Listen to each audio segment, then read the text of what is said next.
30 సెంటీమీటర్ల వ్యాసం కలిగిన చాలా ఇంపార్టెంట్ వ్యాసం అలియాస్ డయామీటర్. ఓకే, మా వ్యాసం 30 అంటే రేడియస్ ఎంత 15, అది మైండ్లో పెట్టుకో, దాంట్లో సగం కాబట్టి. జా యొక్క పొడవు 15 సెంటీమీటర్లు. సార్ సూపర్ ఉంది సార్. అసలు జా అంటే ఏంటి? ఫస్ట్ వన్ అసలు జా అంటే ఏంటో చేయాలంటే ఒక సర్కిల్ తీసుకుందాం. ఇప్పుడు సరదాగా ఒక లైన్ గీద్దాం. ఓకే, ఇప్పుడు నేను ఏం చేశానమ్మా, వృత్తం మీద ఉన్న ఏవేని ఒక 2 బిందువులు తీసుకొని కనెక్ట్ చేశాను. దీన్ని మనం జా అని పిలవాలి, ఇంగ్లీష్లో అయితే కార్డ్ అని పిలుస్తాం. ఇప్పుడు వాడు ఏం చెప్పాడు తెలుసా, ఈ కార్డ్ లెంగ్త్ 15, రేడియస్ కూడా 15ఏగా. రేడియస్ ఇది సెంటర్ అనుకుందాం. ఓకే, దీని అనుకుందామా సెంటర్. ఓకే, ఇది సెంటర్ అయినప్పుడు ఇదేగా ఒక రేడియస్ అంటే. Okay good. సో రెండో వాటి రేడియస్ అంటే ఇదేగా. సో ఇప్పుడు ఎంత, ఇది 15, ఇది కూడా 15. అంటే ఏ త్రిభుజం ఫామ్ అయింది? సమబాహు త్రిభుజం అలియాస్ ఈక్విలేటరల్ ట్రయాంగిల్ ఫామ్ అయింది. అవునా?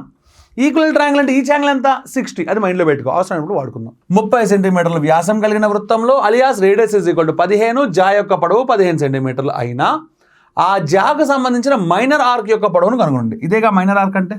సో దీని యొక్క పొడవు కావాలంట. సార్ ఈ లైన్ కానీ తీసేసాను అనుకోండి సార్, కాసేపు నాకు ఎలా కనబడుతుందంటే చూడడం ఒకసారి, ఇలా ఇలా ఇలా ఎలా ఇలా. ఇది ఎలా ఉందమ్మా, మనకు ఒక సెక్టార్లా ఉందా లేదా త్రిజ్యంత్రం లాగా? మళ్ళీ అడిగింది ఏంటమ్మా, సో ఈ త్రిజ్యంత్రంలో దీని యొక్క పొడవు. ఓకే కనుక్కుందాం. మరి యాంగిల్ తెలియాలిగా. సో ఇందాకే చెప్పావు కదా నువ్వు ఈక్వల్ ట్రయాంగిల్ అని. అంటే సమబాహు త్రిభుజం అంటే అన్ని కోణాలు ఎంత 60 డిగ్రీలే కదా. అంటే ఈ కోణం ఎంత 60 డిగ్రీస్. రేడియస్ తెలుసు, కోణం తెలుసు. నేనేం అడిగాడు, మైనర్ ఆర్క్ పొడవు అంటే L ఈజ్ ఈక్వల్ టు అడిగాడు. L is equal to r θ అయినా వాడచ్చు, లేదా θ/360 × 2πr అయినా వాడుకోవచ్చు. దేని మీద డిపెండ్ అవుతుంది? యాంగిల్.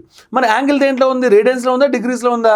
డిగ్రీస్లో ఉంది. అయితే చక్కగా ఏం వాడుకుందాం అమ్మా, L ఈజ్ ఈక్వల్ θ/360 × 2πr. అమ్మా ఇది ప్రీవియస్ ఎగ్జామినేషన్ క్వశ్చన్.